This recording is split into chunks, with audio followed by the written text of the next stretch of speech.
Alright, welcome back again. Now, excuse me, in this lesson we're gonna continue on, and one of the things which I would like again to mention is please playtest your terrain to check out um, if you really think that you need to erode or push down or push away or take out some certain valleys or mountains in your scene, because you never know based on the scale. Because when you look at it, when you play, when you start sculpting in this scale, you never have you sometimes lose the sense of how large the things are. So you need to get into the scene and start playing. Now, unfortunately, right this, it's impossible to test out my scene. So what I'm going to do here is just simply uncheck this, and we really need some lights and we need some environment stuff here. Now, if you have noticed, I've actually moved the camera of the recording. I have actually moved the first person camera. I've just moved it inside my terrain. And I have deleted as well the mobile asset. I just simply, like standard mobile asset, just right click on it. I just selected right click on it, and I just simply deleted it. But do not delete the standard asset. I just deleted the mobile standard asset. Alright, now in order to add a skybox, there are a couple ways of doing this. Method number one is attaching it to my camera. So I just go here into my camera and just simply drag a skybox material on it. However, the skybox, what a skybox is a huge cube. You can think of it as so, and it has a texture map applied to it that simulates a sky, or it's similar to a sky. Now it is so large, it seems infinite. And the way of rendering a skybox, that the skybox renders, the drawing of a skybox happens the first thing, and then afterwards the other rendering of other objects are happening. So the first thing ever renders is actually your skybox, and then the rest of the rest of your objects are getting rendered. Okay, now the problem with that, if I just simply attach my skybox to my camera right here, if you have a multiplayer game, let's say, and you, for example, start for example introducing more character controllers, so that means more cameras are getting in. You have actually to get your cameras, these new incoming cameras, you need to update them with the current skybox. Now, in order to resolve this issue once and for all, you can go to your render settings under the edit and render settings. I know it's outside of the recording area because the screen resolution of my monitor is larger than the recording area, so in order to minimize just the video size. And if I go to the skybox material, if you notice over here, do you see the small circle? Just click on it and you get this window over here. And actually, let me close this and let me just start zooming out and looking up a little bit so you can see how this looks like. So like this, let's say. And I'm going to click again on this small circle and I get my skybox materials. Now I can choose whatever I want. I could choose, let's say, well, Spark. Actually, this is wrong. I shouldn't choose Spark. I could choose something else like Snowflake. And unfortunately, somehow I get very interesting rendering effect over here. Hang on a sec. Let me try to type in sky for a sec. Oh yeah, so here you go. Sunny skybox. Probably I was applying something wrong actually. So this is your skybox, and if I actually zoom out of the terrain, this is actually your skybox. You see, it seems a little bit more like infinite, right? Now if you look as well, you have a face culling feature over here. This is actually a way that that Unity is optimizing your rendering, the way of rendering your scene. So it relies on the normals where they are facing. So the normals has to face the camera in order for faces to be rendered. If the normals is facing away from the camera, the faces do not exist, and then you cannot see anything. Okay. Now let me grab my character over here, and let me just play. And of course, again, nothing is visible, and this is because I don't have any light source in my scene. You see, I get the skybox there, but there's nothing. There's no light source. Now, I need as well to make sure, because I'm gonna have a rainy day, because I would like to introduce you the particles and using them. So that's why I'm just gonna change it from sunny skybox. Let me type here in the search bar sky, and let me try to see if I can have something overcast. This is a little bit more cloudy, right? Let me see overcast 2, so sky again. Overcast 2. Yeah, that's a little bit more dark. This is sunny 3. A little bit more like dusk, and this is more like at night. Eerie, dawn, starry night. Okay, I'll just simply choose this one, overcast 1. And let me close this window. So this is my skybox, which I'm gonna actually use. Okay, it seems cloudy and it's gonna be rainy, so we're fine. Now, another thing is that, of course, we need to introduce our light source. Now, in order to resolve this, you have actually several types of light sources in 3D graphics. One of them is, if I go to Game Objects, Create Other, and unfortunately it's again outside of the recording area, but hang on with me. If you go to Create Other, please choose Directional Light. So Game Object, Create Other, Directional Light. Once you do that, you immediately get the directional light icon.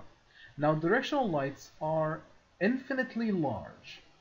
The light is actually being emitted from an infinitely large, infinitely far away plane.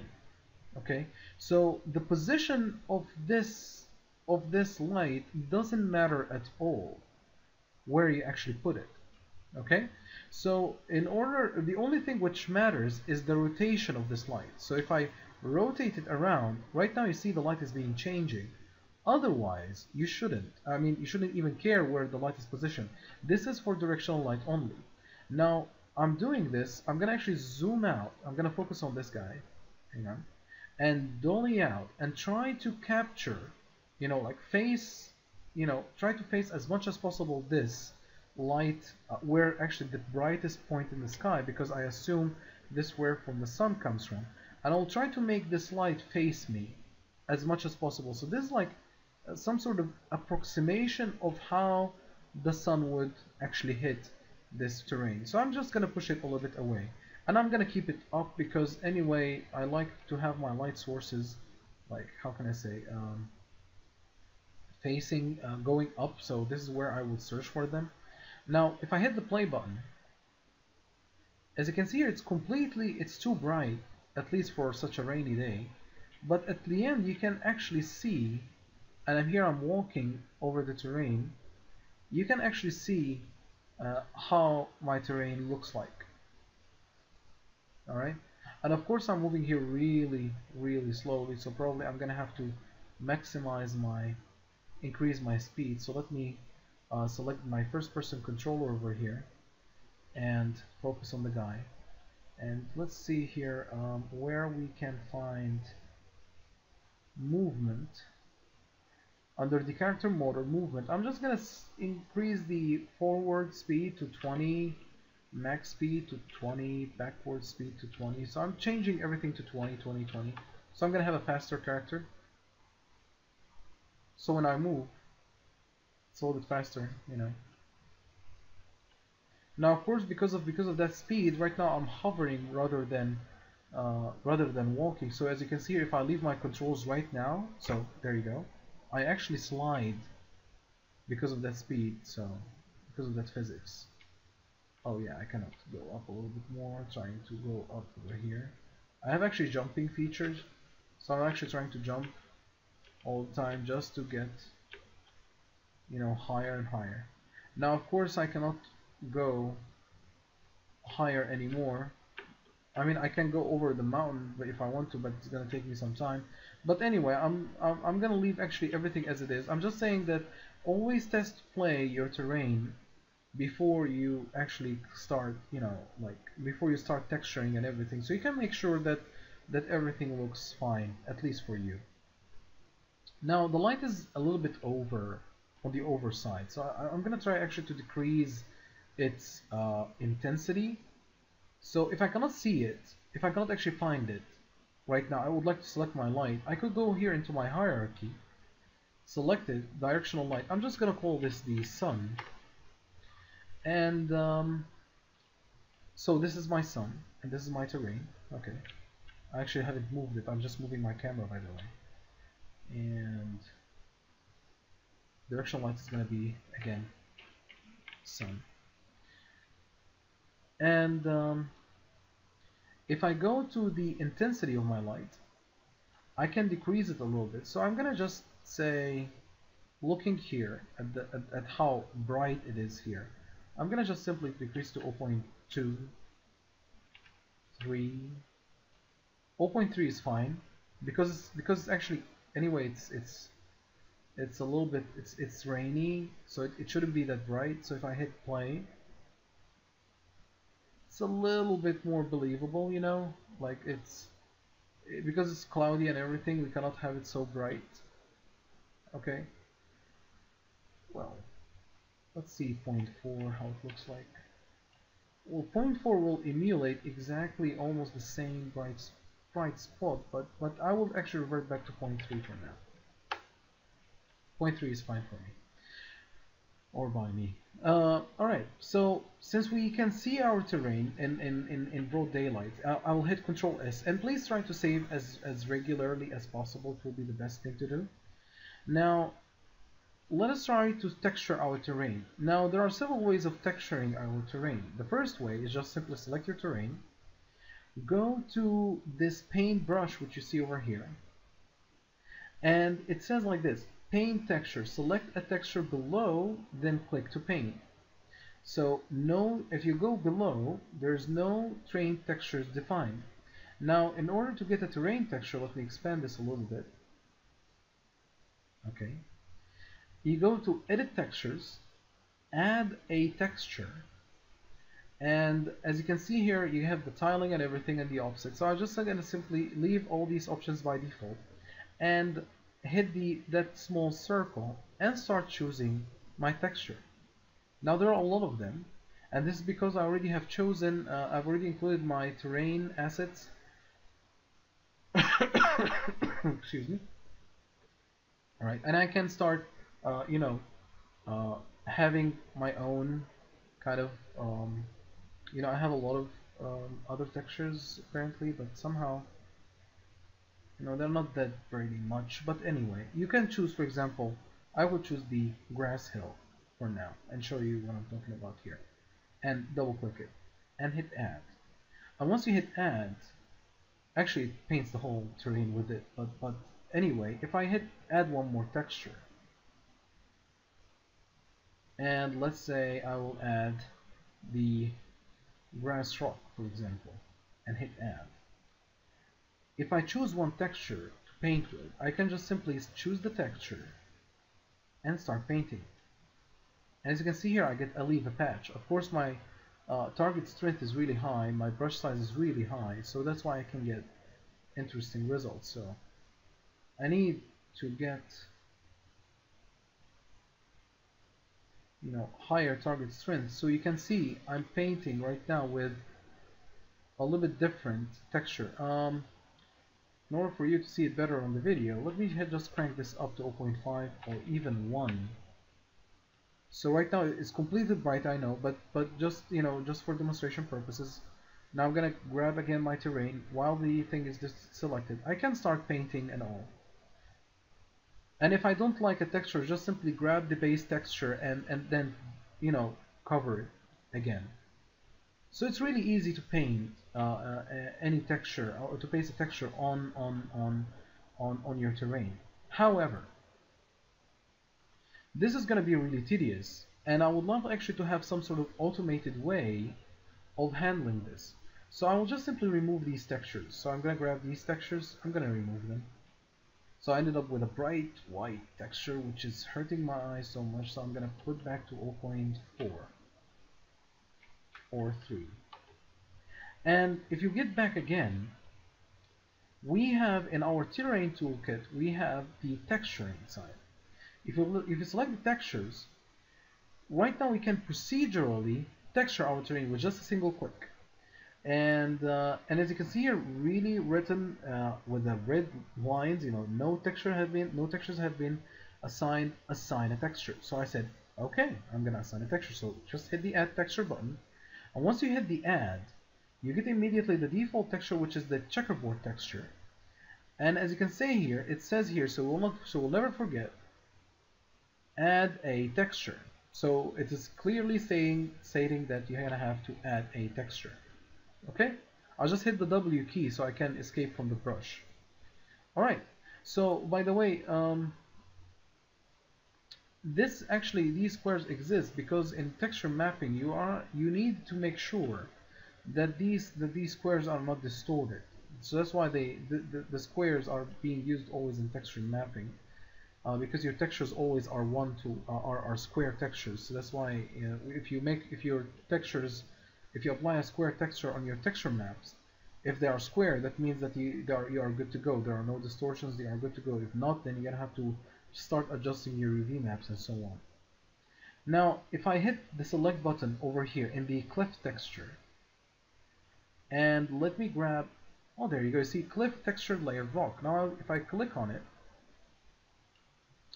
I get this tiled texture, right?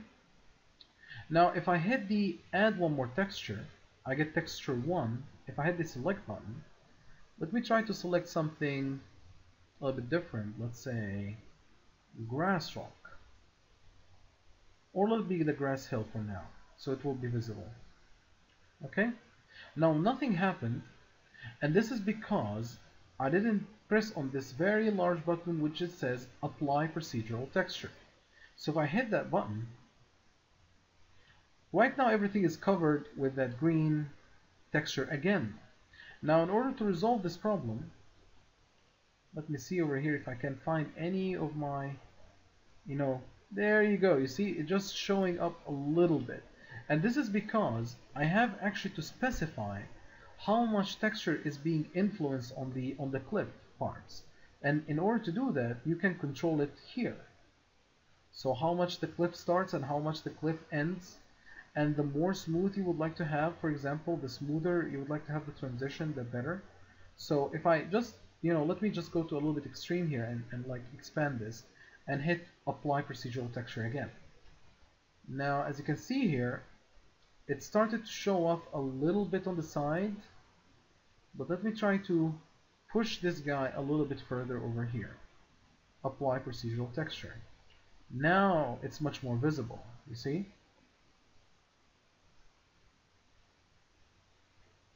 Okay, so right now it's up to you. You can start, like modifying these values and trying, for example, to, get the value which you'd like to have, right?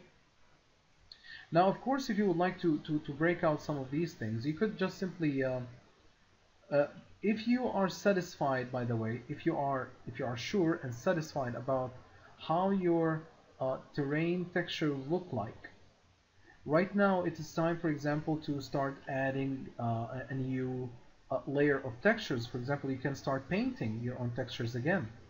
I will add one more texture, and I'm gonna have it, let's say, grass rock.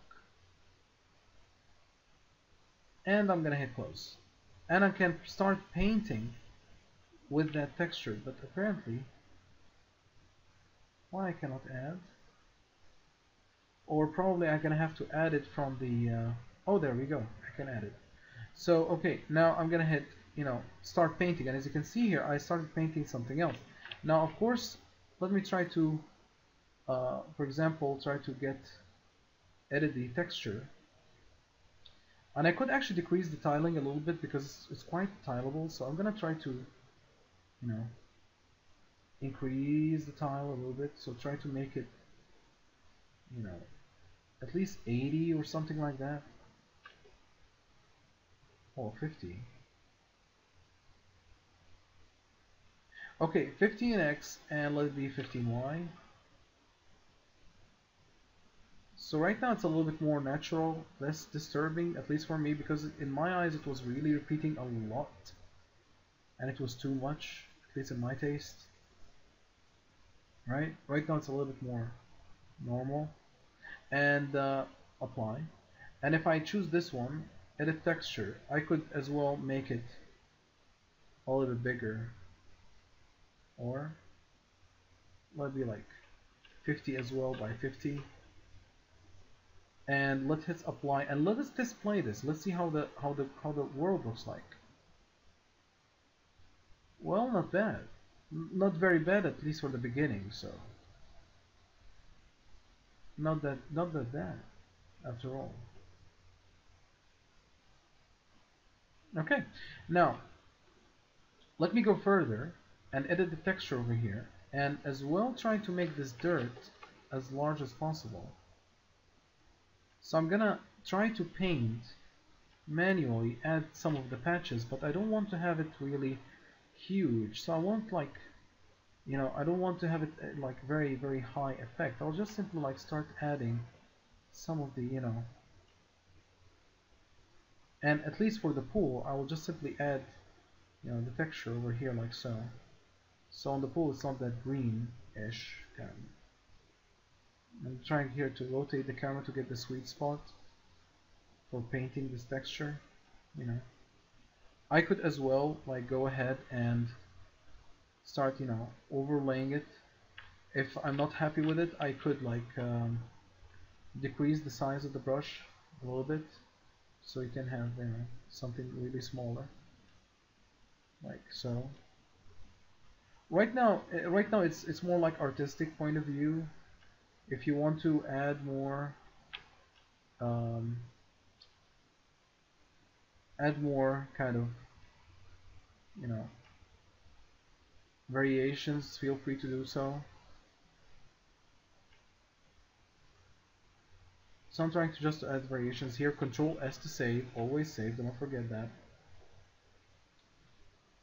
Yeah. Alright, so I'm quite satisfied with this for now. And yeah, so Control S that. And I'm fine with it. Please do not press again the apply procedural terrain, because if you do that, apply procedural texture, because if you do that, you will lose everything which we have done over here. So you have to be really satisfied with everything so far in terms of configuration of the procedural terrain, and then you can start, for example, moving on from there. Okay, so right now we have our terrain set. Let us bring out our water. Now in order to do that, I will just simply go and let me see over here if I expand my standard assets folder. If I go to my water and I go to, because I'm in daylight, because this is a daylight, you see, we have the sun over there. So I'm gonna actually drag the daylight water into my scene like so. And I get at the end that small little patch of water. Now, of course, we need to scale it up, so I'm gonna just simply, you know, position a little bit upwards and start scaling it to my liking, of course. Now I just simply like try to pull it up a little bit, and yeah, this is where. Oops, sorry. Let me put back the window to the recording area.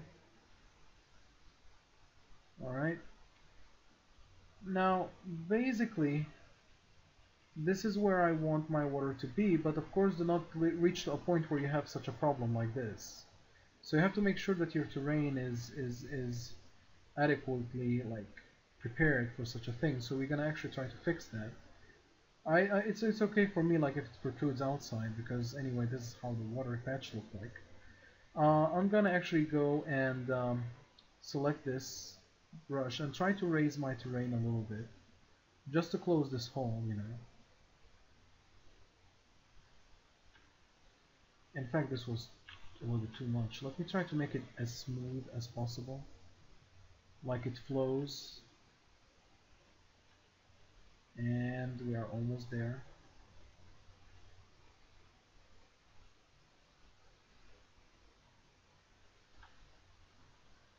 You know, so you don't have these holes anymore.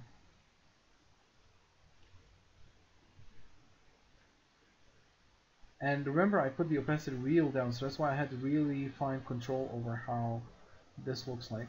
And if I look closer, if you look closer, let me hit the W key. You see how the water actually distorts what is under it? You see? And if I go and grab the, if I play this, here's my water, which I went under it. So stop. You see? So yeah, this is my water.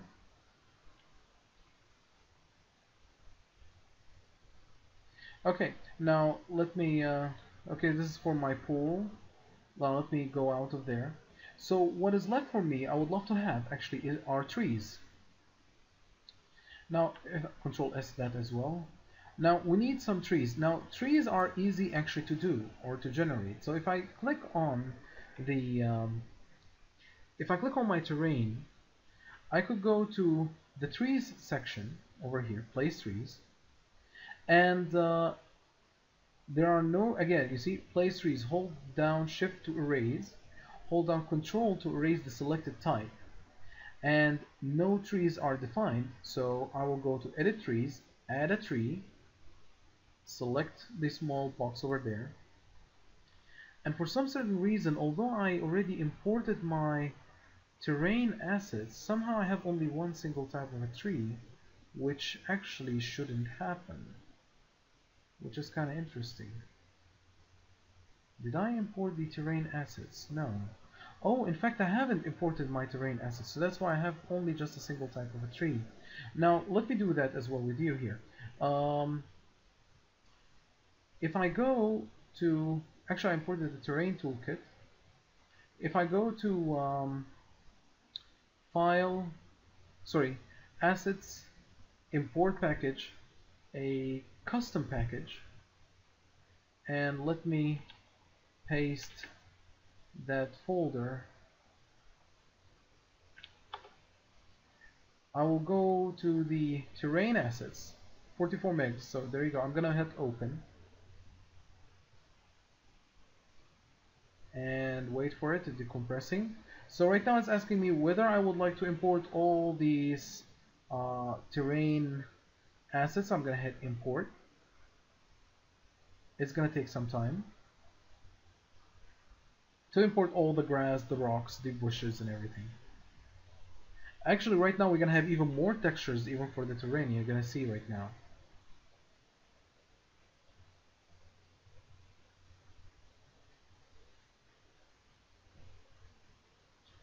Okay, now since my terrain asset has been imported, I will leave it actually outside, and I will start trying to select. I will select my terrain and my terrain again, hit edit trees, add a tree.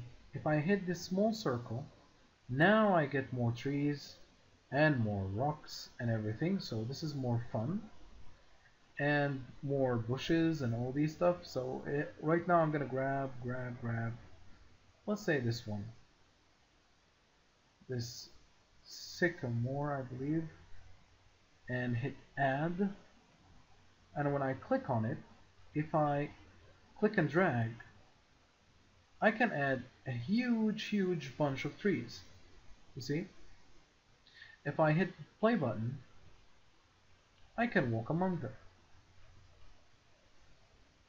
So, but please remember, I mean, you see it's quite smooth on my end.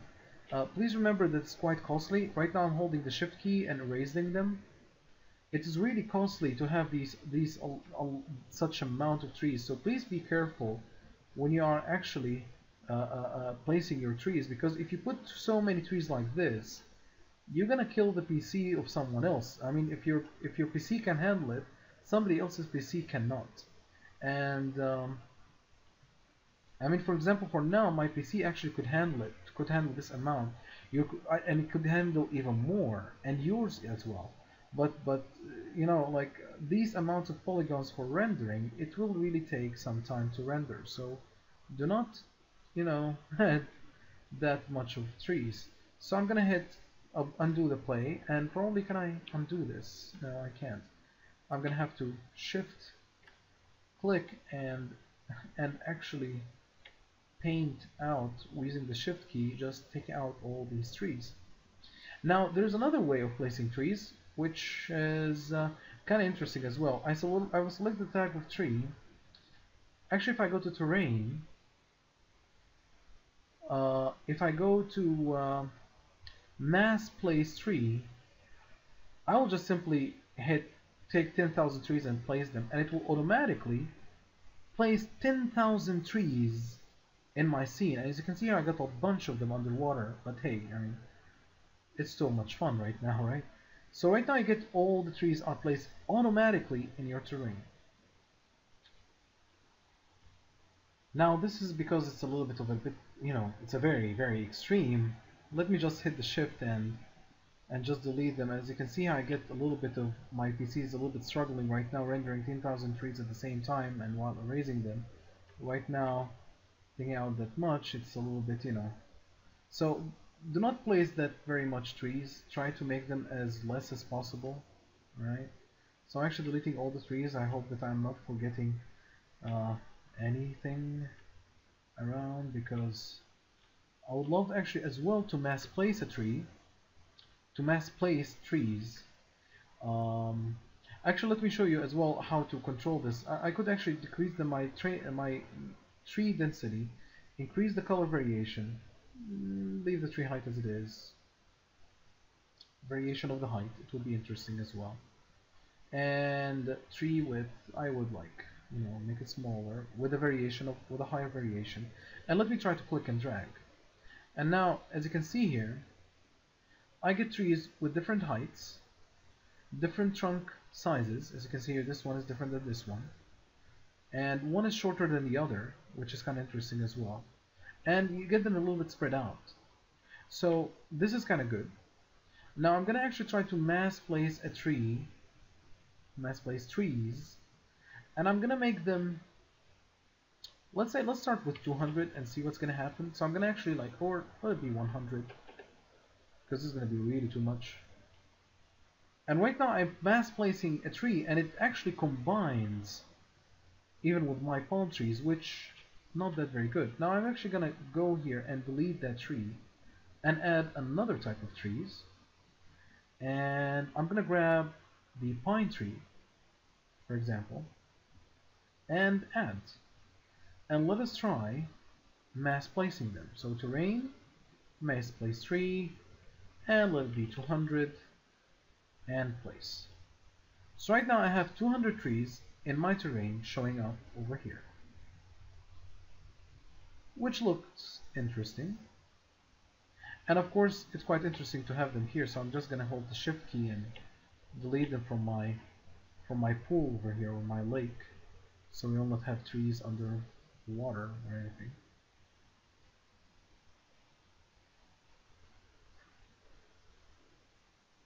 Okay, looking from how the stuff look like standpoint, probably I'm gonna add a little bit more trees on the edges, like a little bit more here to make it, you know, a little bit balanced.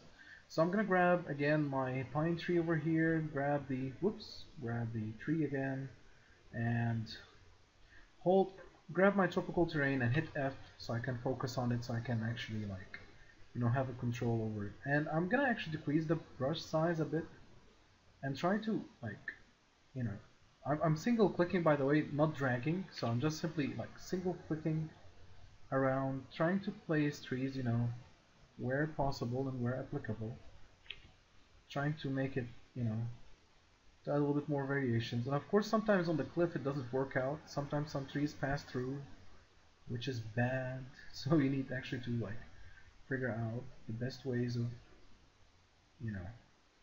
getting a tree.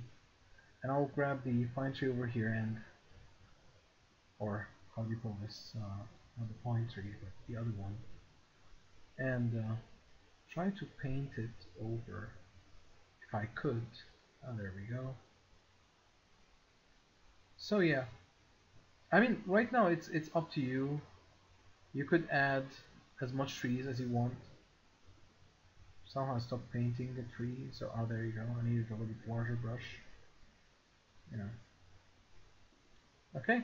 So I mean, I've added really too much trees right now. Right now we are well over 250 or something like that. All right. So basically, I'm gonna stop right here. And in the next lesson we're gonna actually start working on importing the house and add some rain and tweak our scene a bit. Okay, so see you in the next lesson. Thanks a lot.